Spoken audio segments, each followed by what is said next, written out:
All right, so many of you have been asking about my zucchini fritters that I make that taste so good. I think it can be called a vegetarian form of, a vegan form of saltfish cake as we know it, because it tastes just like it. So today I'm going to show you the ingredients. I have 2 zucchinis, the yellow and the green, and I like to combine the 2 just for the color's sake. I have my sofrito. This actually isn't enough, but that's what's left because I use it so much that was left, so I'm going to add just a little bit more onions and garlic to it. I have my pink salt, my slap your mama, yep, seasoning, and more garlic, because guess what, you can't go wrong with garlic. It can't kill you. You might kill somebody with it, but no. So that's that. And so I'm gonna go ahead and shred. I'm gonna use this old-fashioned grater to grate this, and then we can begin.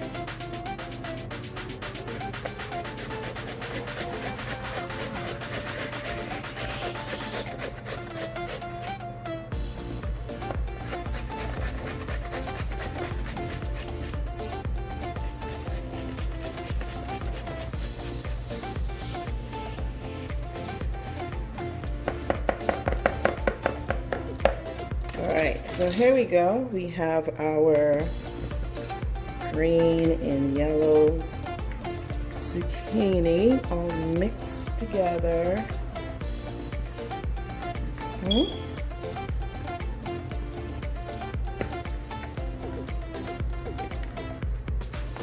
Now, because I usually start with 2 medium to large zucchinis, and sometimes you may have to add some more flour, because of course you know that zucchinis, they generate their own liquids. They're, you know, basically made out of water. So it's something that you, after doing it for some time, you have to feel out.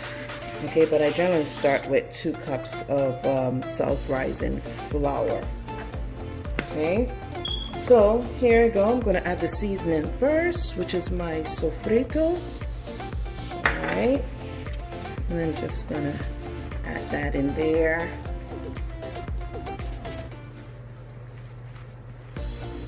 Now this is what gives it its flavor. In my sofrito, there are red, green peppers, our local Caribbean peppers, a must, garlic, a must, have cilantro in there, thyme. Did I say garlic? Yes, more garlic. And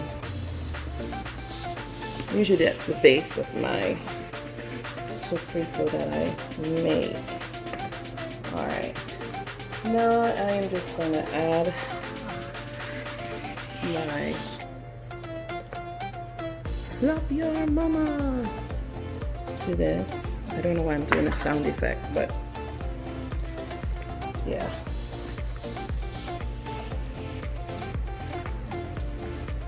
Okay.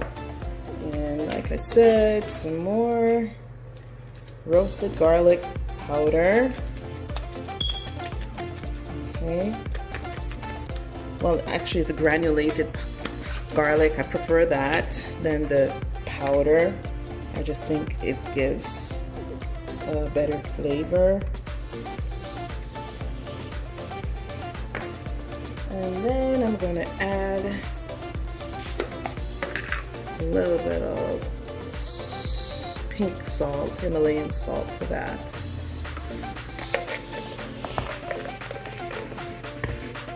Like a teaspoon.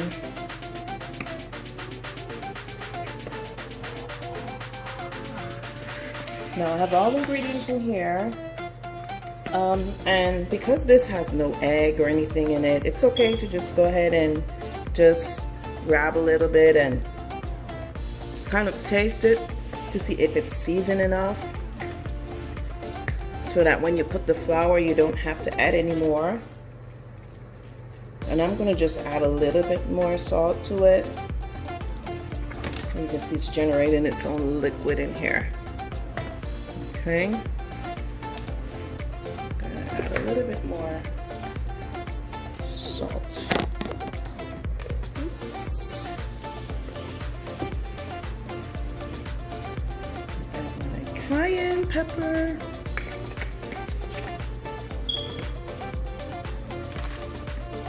If you want to add a hot sauce to this, if you're the type of person that likes their stuff hot, you can do so. But if you're making this for a group of people, I suggest you don't do it. What you can do, it goes well with a nice side of hot sauce. Maybe you can make a mango type of hot sauce with it, a dip, I should say, or whatever dip that you think. I would say whatever maybe dip you would use for pylori, if you're familiar with that, the mango type, it goes well with that, or just a hot sauce. You can put it as a side, but if you're doing it for yourself, it's okay to go ahead and just add it in there. Okay. Okay, I'm gonna add my self-rising flour. Just 1 cup. Just do it 1 cup at a time.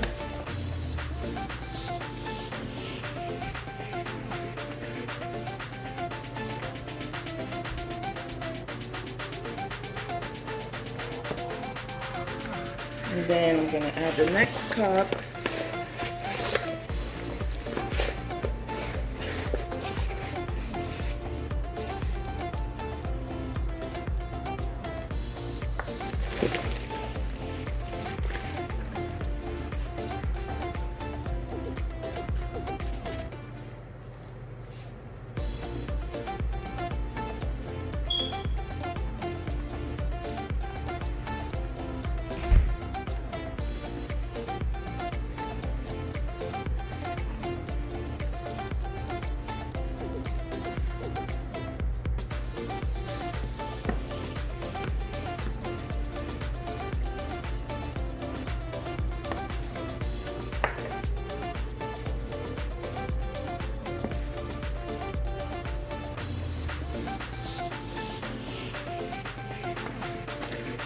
Now I'm gonna add a teaspoon of, last time I made this, I added a teaspoon of, you don't have to, but I'm gonna add a tablespoon of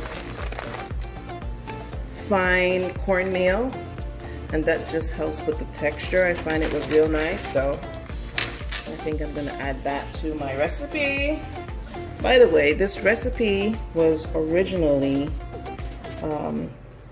I can't take credit for making it. I've kind of modified it, yes. However, I got this from a lady at church. One time I thought it was sawfish cake, and I was like, no, this is zucchini. And then, so from there, I have kind of just made it my own. So yeah, so thanks. It's nice when we can get recipes handed to us, but it's also good to give credit where credit is due. I didn't call her name because I'm not sure if since I'm going to be posting this, if it's okay to post someone's name. So, all right, so here we go. This is how the batter looks, and it's just like that. Right now I have my oil that is been warming up, okay? Or if you have a deep fryer, you can use a deep fryer as well. So my oil is hot enough, so I'm just gonna spoon it into the oil.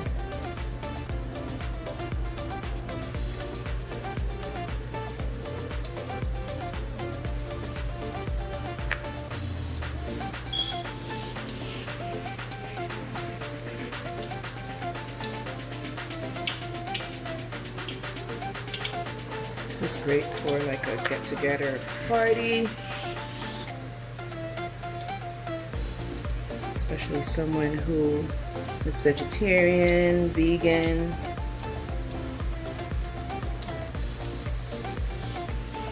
Everyone could enjoy it because it tastes so much as if it has fish in it, but it doesn't.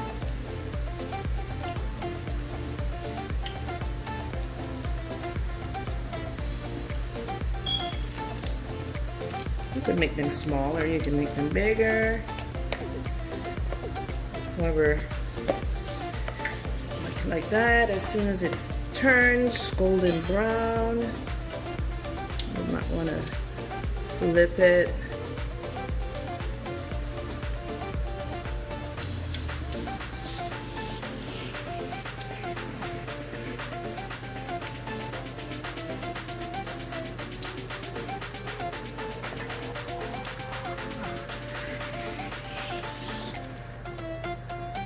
Okay, you want to cook this at 350, steady temperature, not too hot, because you don't want the outside to get burnt and then the inside it's not cooked well. So 350 is a good temperature to have it, and you just kind of rotate it, just making sure that it gets, that's why for some people the deep fryer might be better, so they don't have to worry too much about the internal temperature.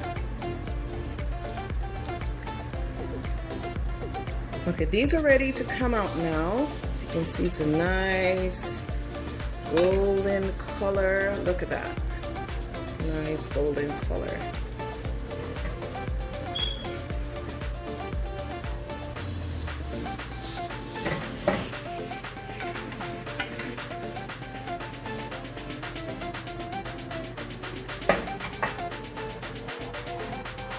Okay, so I made about 21 of these, so you can see how nice and crispy it looks. I'm just gonna show you the inside. You hear that crunch? Ooh, it's so hot. See, it's nice and it's fluffy. That's what you want inside. If you want to make these a day before, if you're having a gathering, you can of course store it in the refrigerator overnight, and then the next day you can warm it up in the oven in a foil closed, and then maybe the last 5 minutes you want to just uncover it so the crispiness can come back around the fritters. Okay, you want to put it on a flat sheet to warm, and that's it. Thank you for looking at my video.